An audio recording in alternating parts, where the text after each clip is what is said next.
Welcome to Empathy with Figs. I'm Figs, a relationship expert and couples therapist in San Francisco, and I spend my life trying to help people have a better relationship so they can feel more connected to each other, make up after having fights and snuggle each other, and just really celebrate your connection to each other. Today, I have a show where my wife, Teale, Hi, is going to join me, and we're going to talk about what to do if you're interested in going to couples counseling and your partner is a bit more reluctant or actually at a complete no, how to actually broach the subject of starting couples counseling. that's great. This is actually, I'm really excited about this one. I think it's actually very, very helpful for people because I think this is generally this is generally what happens. Absolutely. The most normal thing in the world, like I get a phone call or an email and someone says, I really want to go to couples counseling, but my partner, I don't know. I haven't even asked them yet. I'm not sure if they would ever agree to this. And so it's a normal place where the conversation starts. And so today I just wanted to run through just a few points that could help you in that discussion or strategy to try and get your reluctant partner into couples counseling.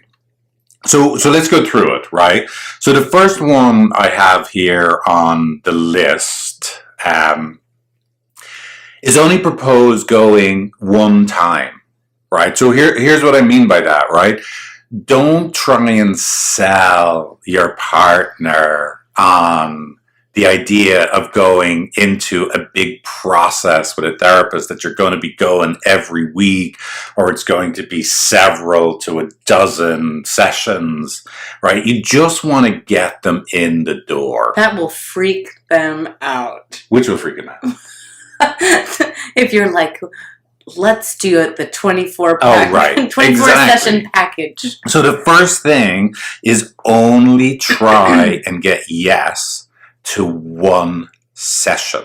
Do not try and sell any more than that, right? Now, by the way, I have a lot of sales training because that's what I used to do, as a stockbroker and head of business development for a startup before I became a therapist. So I actually, have a bit of experience in getting people to yes in other things than just therapy. So if I use that kind of lingo, like sales lingo, forgive me if it's annoying. I totally understand. Like you got me into a relationship. I did. We started with just, would you have dinner with me?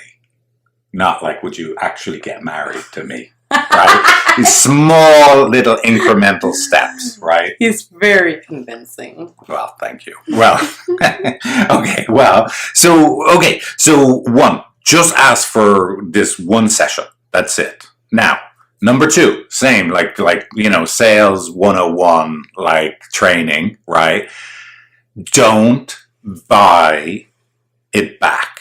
Now, what do I mean by don't buy it back? Let's say you asked your partner, will you come to couples counseling to one session? And they say yes.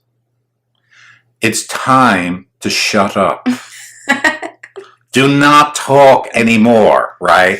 In sales, it's like don't try and sell or explain any more features of the benefits of couples counseling. Right. If you have someone at yes, end the conversation. You just want to end it at yes. Like you can now go and you can schedule it, and then you just will show up for the meeting.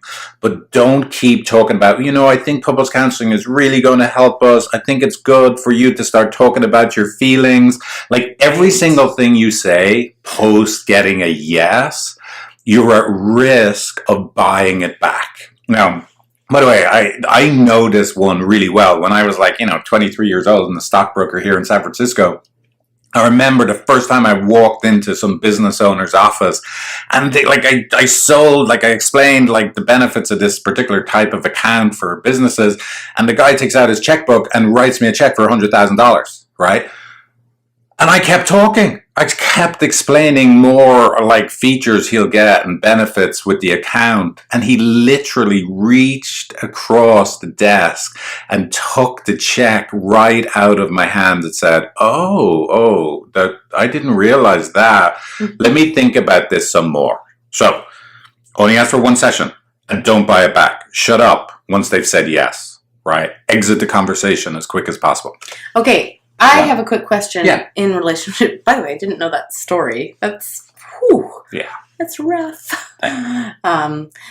Okay, so one thing that I'm curious about is why might people be so scared? Like, why is one partner so reluctant? And you don't have to go into a big thing about it. Just curious, and also, so yeah. Well, look, the first thing is, there's a whole bunch of reasons, right? Someone might be reluctant to go to counseling. One of the first things is totally unknown. People have no real way of knowing what it is other than what they see in the movies. Right. Or they actually had counseling before and it was a horrible experience. Yeah.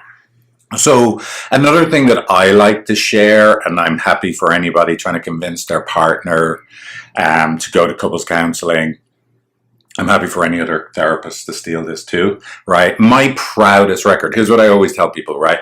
The record I am most proud of, that I have 100% success, right? To date, nobody has ever died in my office, right? Nobody dies. Right. So the worst thing, let's say couples counseling, the first session is horrible experience and you're sweating bullets and you're like, oh my God, when will this hour end? The good news is you and your partner will get out alive. It'll be fine. You'll survive the experience. Right. So to that point, right? Like, people just are like, it's terrifying to do something new and to talk about something so intimate as your relationship with a stranger. Right. Right? Like how do you even imagine what that would be like? Yeah, right? yeah. Go on. And well, I just feel, I've used we need to go to therapy as a threat for you. You have. That is true. You have threatened me with that. I have, after particularly bad conflicts, and hey, I'm in it. I'm like, oh my gosh, we just disconnected so bad. I'm so upset. I hate how I talk to you. I hate how you talk to me. We are messed up. But what I share is, you know what, Figs? We need to go to couples therapy. Right. So, I think I'm curious about that. Like, is that obviously? I mean, it seems like timing might be an important. Absolutely.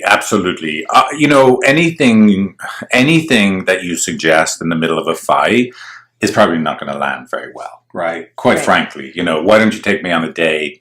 Probably going to sound like I'm being told I'm inadequate, not enough. Why don't you go to couples counseling? Probably going to sound like you're telling me I'm inadequate or not enough. And that is the response that I got from you. Yeah. When I brought it up in conflict. Absolutely. So so to your point, timing is really important.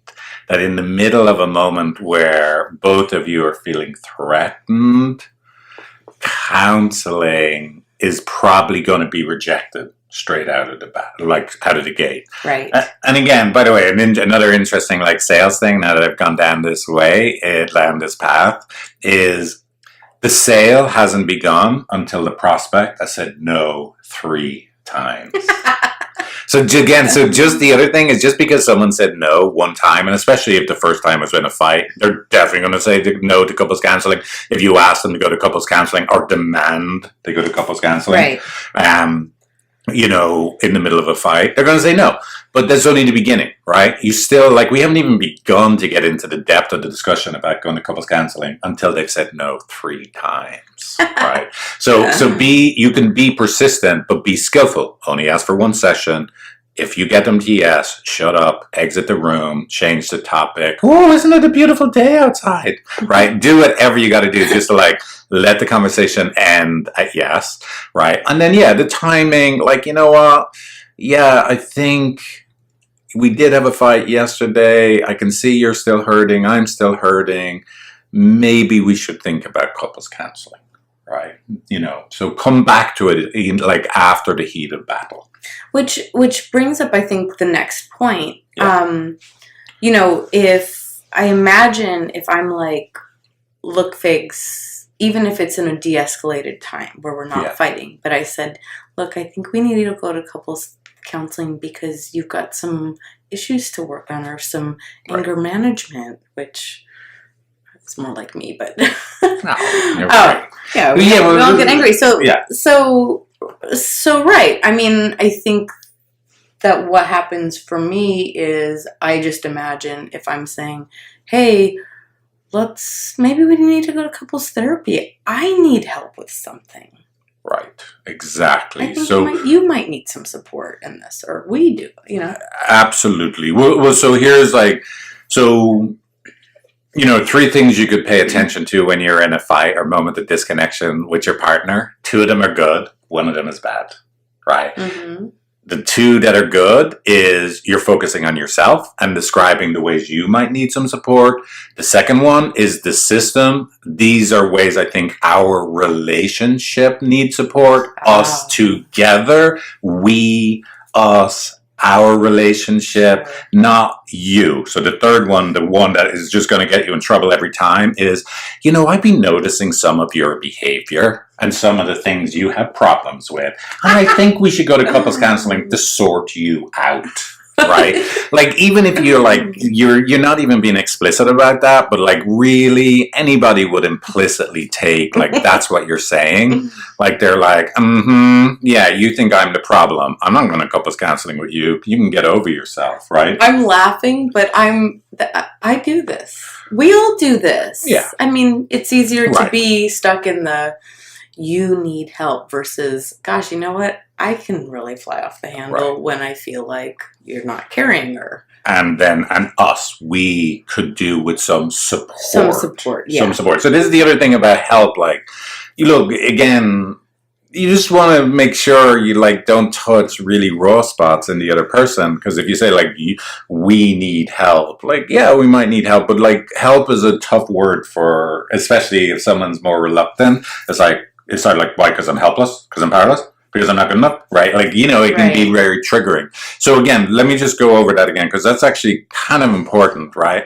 3 things you can pay attention to in a fight. 1 is yourself and your own process. That's good. Pay attention and share what's happening inside yourself, right? 2, you could pay attention to your system, the relationship system that you are 50% of. That is good. Starting to talk about, look what's happening with us.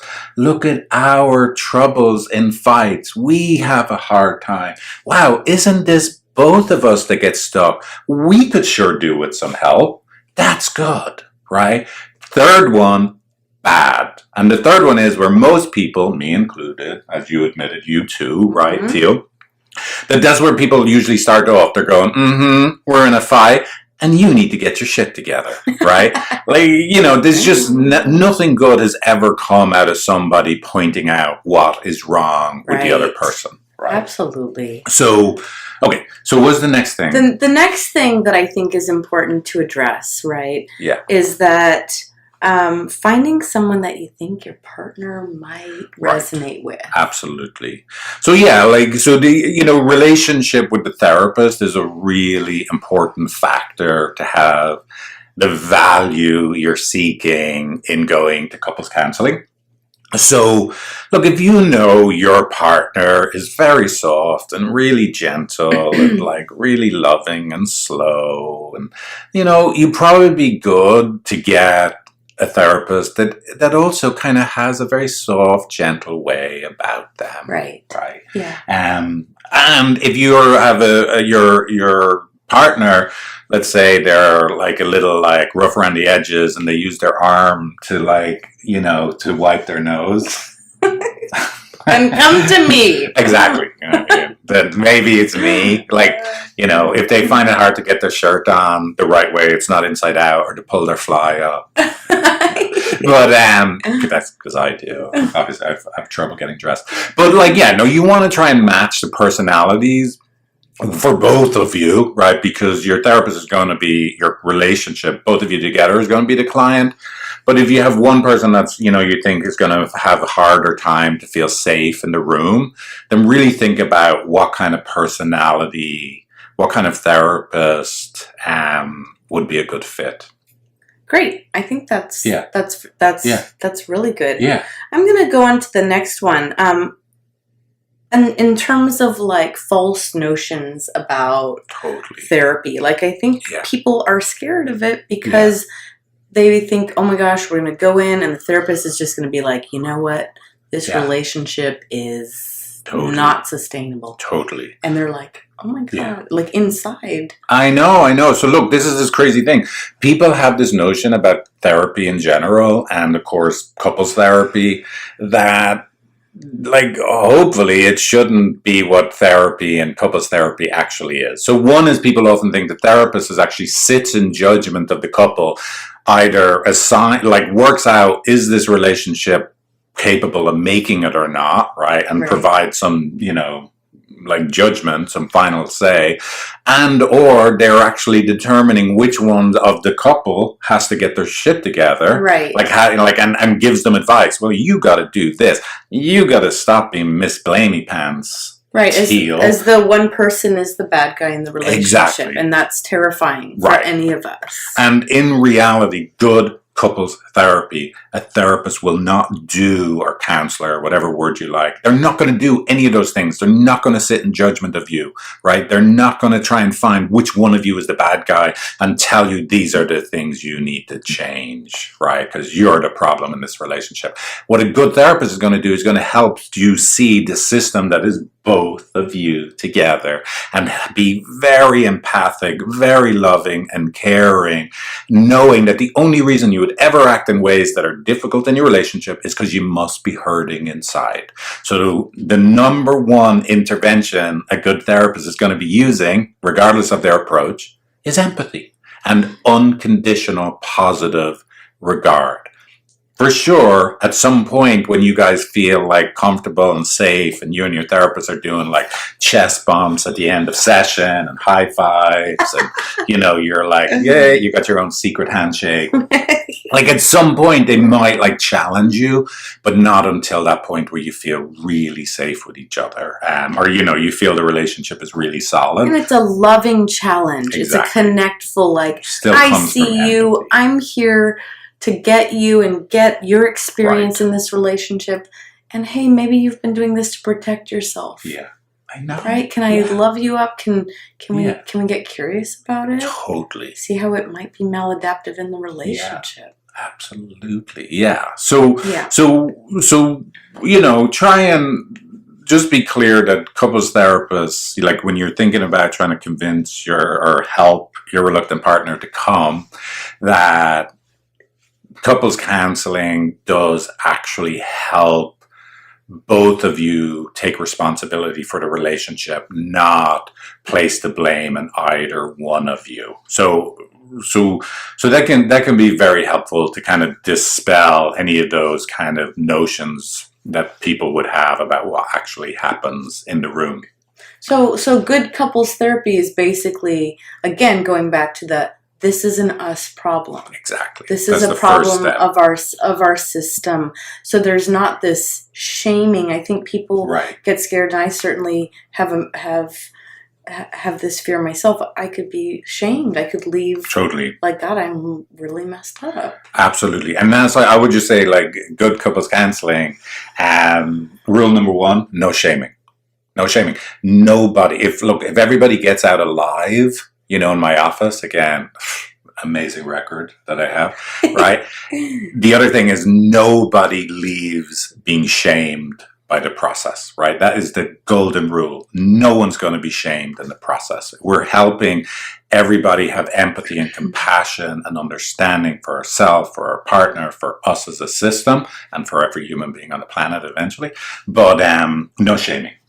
By the way, just the last thing, I just, because, I'm watching the time here. I actually have a therapy session in like 6 minutes. We have to wrap up. But the last thing, that we talk about, like I'm a certified emotionally focused couples therapist. Sounds like a mouthful. And emotionally focused couples therapy is pretty much accepted these days as the gold standard of how to work with couples. And, the evidence is pretty clear. 86% of couples show significant improvements when they go through a series of 12 sessions. But don't try and sell 12 sessions, just one, right? And 73% of couples get better and stay better when we go back to them 2 years later and check in how they're doing, Incredible. right? So it works. But also I want to make a plug for Imago couples counseling. That's pretty good, right? The couples therapist, if you go see a Imago therapist, an EFT therapist, or a Gottman therapist, they're following a process and a procedure, a methodology that will hold you, the couple, right? So go see a therapist that really explicitly specializes in seeing couples. Don't go see your granny's best friend who has a general practice and will sure, I see everybody. I'll see a couple too, right? This is my opinion. Go see someone that specializes in seeing couples, right? Because here's the kind of sad, tragic thing that we say in the emotionally focused therapy community. No couples therapy is better than bad couples therapy. Absolutely. So, whether you go online, you check review sites, you get recommendations, cross-reference, if you go on a review site and you see this person has great reviews, see if you can also, is there some other way you can check whether this person is good, talk to them, get a sense of who they are. Really do spend a little bit of time and effort making sure this person really knows what they're doing. Right? So again, remember that. I'd rather you have no couples therapy than go to a therapist where you're going to end up shamed or either of you are going to feel blamed through the process, because it'll just make things worse. Nobody's got time for that. No one's got time for that. Exactly. We don't want you to end up like couples counseling actually making things worse. But if you get someone that really knows what they're doing, it is unbelievable how positive a difference it can make. Even if you're really in an escalated place of conflict, even just one session with a couples therapist that actually knows what they're doing can make things start to get better immediately. Just being held in the process. So just ask for one session. Don't buy it back. Remember, even if it's terrible, you'll be okay. It's really important, the relationship with the therapist. Find someone that actually knows what they're doing. And remember, therapy is not about shaming. It's not about finding out who's wrong. It's about realizing what the relationship system that both of you are in together so you can be on the same team and fight those relationship problems together, right? And timing. Remember when to ask. And even if someone says no, don't give up. Just come back a little bit later and be a bit more skillful. Sale hasn't even begun until the prospect, your reluctant partner, has said no at least 3 times. So I hope that helps, give you some kind of little tips on how you might be able to approach your partner if you want to try couples counseling. And yeah, thank you. Thank you. Anything you want to add before we end, sweetie? No, that was perfect. Oh, thank you. Give us a kiss.